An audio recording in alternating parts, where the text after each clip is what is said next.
I just want you. මේක මොන මොගලක් කරනවද නැ පිටපන් මේකට මම කියන්න චේතනා මං ඔබට අච්චර කතා කරන්න ඇහෙන්නේ නැද්ද? ඔබ කොයි වෙලාවෙත් ඔග පිට ඵලයන් ගිහි පොත කරන් පාඩම් කරපන්. මේක ගෙන්න කිසිම වැඩක් නැහැ නේ අත්තම. මූණා කවදාවත් හැදෙන එකෙක් නෙමෙයි.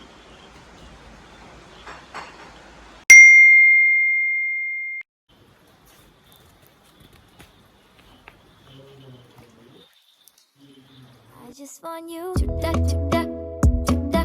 බලන්න මා දිහා කියන්න චේතනා හදන්න චුට්ට සිතින් අදිනවා ආපසු යන්න නොදී ඇස් දෙකින් අදිනවා